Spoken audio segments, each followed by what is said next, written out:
Quem diria que depois de tudo que aconteceu já nesse arco, o próprio Best Jeanist voltando a aparecer também, que ainda teria espaço pro próprio Mirio aparecer com os poderes de volta e ter uma participação nesse próprio arco, né? Parece que foi tudo completamente do nada, mas tem uns detalhes que eu queria falar aqui nesse vídeo que levam a crer que já tinham sido dadas algumas dicas de que o Mirio ele poderia voltar, né? Pelo menos nesse momento atual da história, e que eu vou falar com vocês mais pro final desse vídeo. E lembrando, se você estiver procurando um lugar para assistir os seus animes, você precisa então conhecer a Crunchyroll, plataforma oficial de animes aqui no Brasil, com um catálogo enorme de animes, desde os mais populares como Naruto, One Piece, Hunter x Hunter, Fullmetal, Shingeki no Kyojin, Kimetsu no Yaiba, até também os animes de temporada como Jujutsu Kaisen, que tem saído agora, incluindo várias dublagens novas que estão sendo lançadas agora em tempo simultâneo. Lembrando que você pode assistir pelo celular, pelo computador, e a maioria do catálogo você consegue assistir de graça. Mas se você quiser depois também, quiser testar a assinatura, você pode conferir os níveis de assinatura com o link que eu vou estar deixando aqui na descrição. Clicando nele você consegue 14 dias de graça para testar e assistir o que quiser, então não perde tempo, confere lá, beleza? Sobre esse capítulo, galera, vamos do comecinho aqui, o Best Jeanist de fato aparecendo e conseguindo parar o Gigantomachia, mas foi aquela página dupla ali instantânea. O Gigantomachia sendo parado instantaneamente ali, completamente envolto de fibras que o Best Jeanist ele conseguiu trazer naquela nave.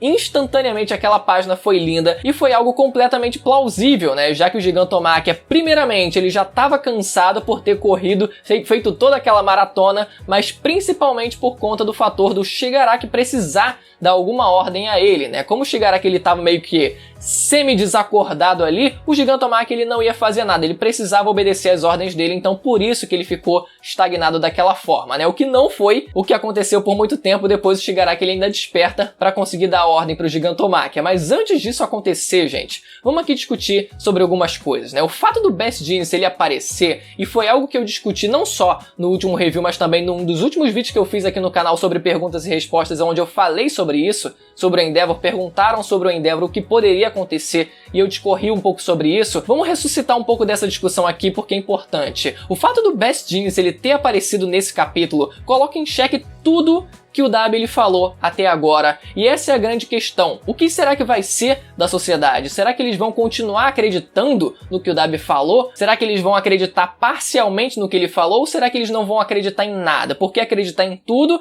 já não tem como, afinal o Best Jeanist ele apareceu vivo para desmentir parte do que o Dabi ele falou. Agora, será que eles não vão acreditar em nada mais do que o Dabi falou, ou eles vão acreditar parcialmente? O ponto é, provavelmente esse meio termo é o que vai acontecer, mas o que eu falei nesse último vídeo que eu postei aqui no canal sobre também Boku no Hero, eu discorri um pouco sobre a atitude do Endeavor nessa circunstância aqui, porque como o próprio Dabi, como o próprio Toei ele falou nesse capítulo, toda essa situação da família Todoroki ela não vai ser colocada de volta embaixo do tapete, assim como o próprio Dabi falou, isso não vai ser colocado, isso não vai ser abafado novamente. Então provavelmente, pelo menos o que eu acho que pode acontecer, e eu acho que seria muito nobre se acontecesse, é o próprio Endeavor ele vir a público sanar essa dúvida depois que esse arco, ele, pelo menos depois que esse conflito terminar, né? Porque, querendo ou não, ainda vai fazer parte desse arco se ele vier a público e realmente assumir o que de fato aconteceu. Seria parte de assumir a culpa do que ele fez e realmente parte de uma redenção ali, né? Porque assumir a culpa é um passo necessário, querendo ou não, né? E pode muito bem acontecer dele ter que enfrentar um tribunal por conta disso, mas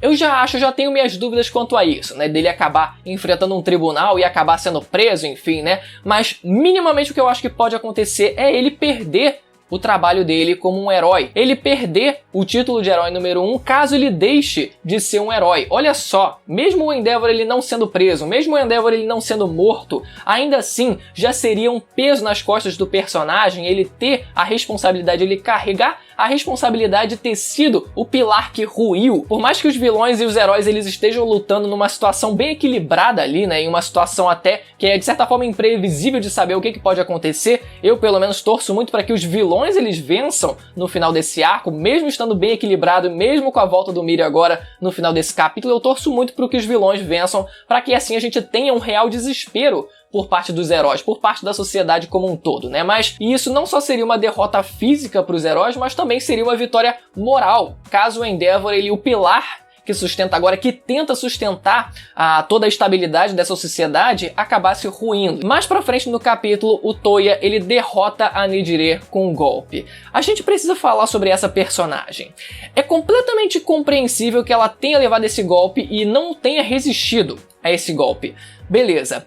Quando ela apareceu com o Ida, nesse cenário aqui, que a gente tá vendo, eu falei aqui no vídeo que eu não esperava muito dela porque era muito improvável que ela tivesse algum destaque grandioso nesse momento agora da história, né? Ela não teve até então, eu acharia muito difícil que acontecesse nesse ponto da história. E cara, isso aconteceu. Ela não teve praticamente destaque nenhum e pra ser sincero, Big Tree de cu é rola. Sendo sincero aqui com vocês, cara, não existe Big Tree aqui quando a gente tem o destaque que o Mirio tem. E olha só o destaque que ele ainda vai ter nesse arco. A gente tem, por exemplo, o maluco do povo, esqueci o nome dele.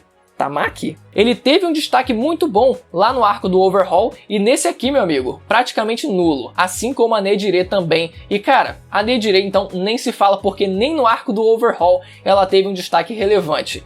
Mais uma vez, Big Tree de cu é rola. Eu fico muito feliz que a Miruko, por exemplo, ela tenha tido o destaque que teve nesse arco, mas em contrapartida, o que o Correio ele faz com a Nejire, meu Deus do céu, Deus me livre. A luta de irmãos acontece nesse capítulo, o Shoto e o Toya, eles se enfrentam numa página desse capítulo. Queria muito mais, queria muito que essa luta tivesse sido estendida, mas eu acredito muito que por mais que a gente tenha tido essa página, seja só um preview. Lá na frente no mangá, isso possa se repetir, essa luta provavelmente vai se repetir, e aí sim a gente vai ter um destaque muito maior nesses dois personagens se enfrentando, né? O diálogo que eles tiveram ali entre eles também foi muito bom, mas isso com certeza vai se estender mais pra frente num outro cenário do mangá. Por enquanto fica só um teaserzinho, né, deles se enfrentando, mas nada além disso. O Shigaraki ele finalmente acorda pelo menos o suficiente pra conseguir dar ordem pro Gigantomachia depois do Spinner ter mordido a cabeça dele. Acorda, pô! E mordendo a cabeça dele, ele acorda e lembra ali da casa dele, né? Ele lembra ali da coceira que ele sentia naquele momento. Ele tava sentindo uma coceira ali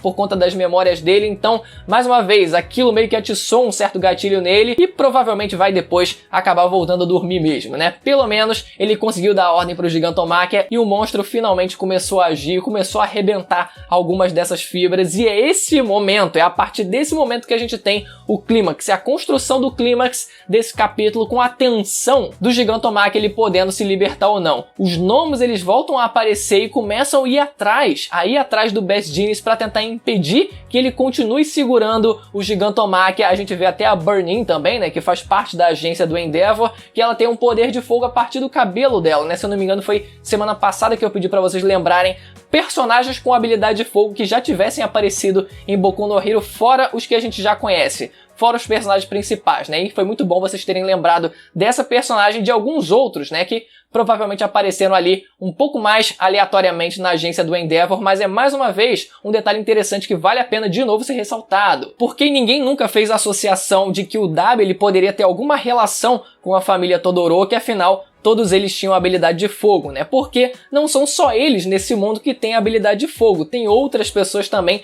principalmente a volta, né, do Endeavor na agência dele. Então isso meio que mascara. Mais uma vez lembrando a ideia de que é como se tivessem vários personagens com o mesmo sobrenome numa mesma cidade. Você não vai simplesmente falar que fulano que tem o nome Silva é o seu parente porque ele tem o sobrenome Silva. E uma das partes mais legais desse capítulo foi o Midoriya se sentindo completamente impotente e desesperado, tentando fazer alguma coisa, tentando pensar em alguma coisa que ele poderia fazer para ajudar o Best Jeanist contra os gnomos, galera. Essa parte aqui relembra mais uma vez o quanto o Midoriya ele tem um raciocínio rápido. Mesmo naquele momento de desespero, ele estava tentando raciocinar com os poderes dele dentro das capacidades dele, o que ele poderia fazer para tentar ajudar o Best Jeanist, principalmente a segurar o Gigantomachia e também, quem sabe, ele ajudar contra os gnomos também, né? Então, mais uma vez, aquele raciocínio rápido do Midoriya, ele conseguindo bolar algum plano estratégico ali no meio daquela tensão toda, foi novamente ressaltado nesse capítulo, então foi uma das partes mais empolgantes dele, né? Pelo menos eu senti ali a tensão do Midoriya através das palavras dele. E no final, aparece o Mirio para dar um socão em um dos gnomos e, cara, com os poderes de volta. Vamos lá.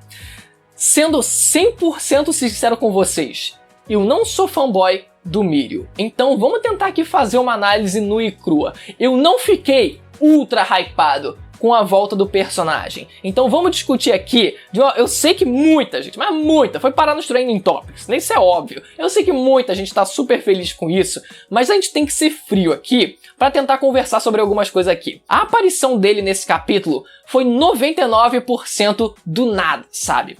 O primeiro ponto é esse, sabe? Eu queria que, caso o Mirio ele voltasse a aparecer, que tivesse uma construção, sabe? Tivesse alguma coisa ali de tensão dele conseguindo, depois de muito sufoco e muito tempo, em algum clímax que o Mirio em si tivesse envolvido, ele recuperasse os poderes dele e assim ele tivesse de volta a atuação dele como principal herói da UA. Isso não aconteceu. Por que eu falei 99%? Porque eu fui resgatar alguns capítulos atrás onde a Eri apareceu, porque ela com certeza rebobinou o Mirio, e se a gente reparar no capítulo 256 ela aparece e o chifre dela tava grande. O chifre dela tava ali, ó, latejando, ela tava sentindo o poder dela de volta, meio que se acumulando ali, e aquela sensação, é quase como se fossem hormônios do corpo, sabe? Os hormônios, eles precisam ser colocados pra fora, eles precisam ser colocados através de adrenalina, atividade física, alguma coisa assim. O corpo humano naturalmente tem as suas necessidades fisiológicas, né? Quando a gente vai no banheiro principalmente, e parece que os poderes eles fazem parte disso também. O poder ele vai sendo acumulado, ele precisa ser colocado pra fora em algum momento, né? Então, quando a gente tem esse chifre dela aparecendo no capítulo 256, ele tá latente. Mas quando a gente tem 20 capítulos depois, 276, ela aparece com o All Might vendo tudo que tá acontecendo nesse arco e o chifre dela já está pequenininho. Poderia ser que ela tivesse ali ficado mais calma, se contido ali, o poder tivesse voltado ao normal ali, ela ficasse mais estável, mas não parece que esse foi o caso, e aparentemente essa foi a dica que o Correio deu de que ela tinha usado o poder dela em alguém naquele momento da história, naquele intervalo em que ela aparece entre esses dois capítulos, e tá aí a resposta agora com o Mirio aparecendo. Eu fui resgatar esses capítulos, mas foi coincidência eu ter achado esse detalhe, mas eu acho que faz muito sentido isso ser usado como argumento. Agora, mesmo que tenha tido esse detalhe ali, ficou ali 99% ali, pá, do nada o personagem apareceu, foi essa a impressão que com certeza a maioria teve, mas ele já ter recuperado os poderes nesse ponto da história, eu acho que é muito cedo. Eu achava que isso ia demorar muito ainda a acontecer. Primeiro a gente teve o Midoriya despertando várias habilidades dos antepassados do One for All. O que já soou ali, a gente já dividiu meio que ali o fandom de Boku no Hero. Depois, o que a gente teve foi o próprio Shigaraki recebendo vários poderes de mão beijada ali do All for One, com essa mutação que ele sofreu agora. O que é outro upgrade ali instantâneo que também colocou as pessoas ali meio que divididas, né? E se aquilo tinha sido uma boa decisão ou não. E agora a gente também tá tendo o próprio Mirio de volta com os poderes dele. Cara, daqui a pouco o Boku no Hero acaba no capítulo 300. Só falta isso acontecer. Eu achei que essa volta do Mirio, por mais que já fosse esperada que acontecesse, eu não tô dizendo aqui que não era pra ele voltar. Claro que o fato dele voltar por si só já tira parte do peso do sacrifício dele, normal. Mas como a personagem já existia e no próprio final do arco do Overhaul já tinha sido cogitado a ideia, depois dela conseguir controlar os poderes dela conseguir rebobinar o Mirio, isso já foi levantado, então já era completamente esperado que isso fosse acontecer algum dia. Ok, beleza, mas que fosse acontecer já nesse momento da história, com essa aparição dele assim, 99% do nada, não me desceu. Desculpa, não me desceu. Fora que, por mais que o Mirio ele seja um cara que trabalhou muito duro com a habilidade dele, ele não é um cara que tem força física o suficiente para conseguir derrotar nenhum daqueles gnomos. A não ser que ele tenha despertado uma nova capacidade do poder dele e ele consiga a partir de agora não só se tornar impermeável, mas também tornar também o ambiente impermeável. Assim ele consegue afundar os gnomos no chão de alguma forma. Uma viagem qualquer. E até teve gente cogitando que agora que o Midoriya ele tá incapacitado ou quase incapacitado de continuar lutando, ele nem tá conseguindo se mover ainda nesse capítulo, ele nem conseguiu fazer isso, que ele iria passar os poderes do One for All pro Mirio. Cara, eu não duvido. Honestamente aqui, depois do Mirio ter aparecido, galera, eu não duvido. Depois do que a gente viu também no segundo filme de Boku no Hero, com o Bakugou, eu não duvido. Claro que depois do arco, o poder ele provavelmente voltaria pro Midoriya, né? Porque o poder tem vontade própria, mas ainda assim, não duvido nem um pouco isso acontecer, porque, mais uma vez, O Mirio, ele não tem poder físico suficiente para enfrentar os gnomos que precisam ser parados nesse momento de agora da história. Fica aí o questionamento. Mas galera, vamos ver o que vai ser dos próximos capítulos, se isso vai acontecer ou não. Acharia muito louco se isso acontecesse, não ficaria completamente surpreso se o Correio metesse uma dessa nesse momento da história. Mas enfim, espero que você tenha gostado do vídeo de qualquer forma. Lembrando mais uma vez, quem não é inscrito, toda semana tem vídeo de Boku no Hero aqui no canal, então não deixe de se inscrever e ativar o sininho para receber as notificações do canal, beleza? E confere o primeiro link na Crunchyroll para conseguir 14 dias de graça para assistir todos os animes da plataforma. Até a próxima, tchau!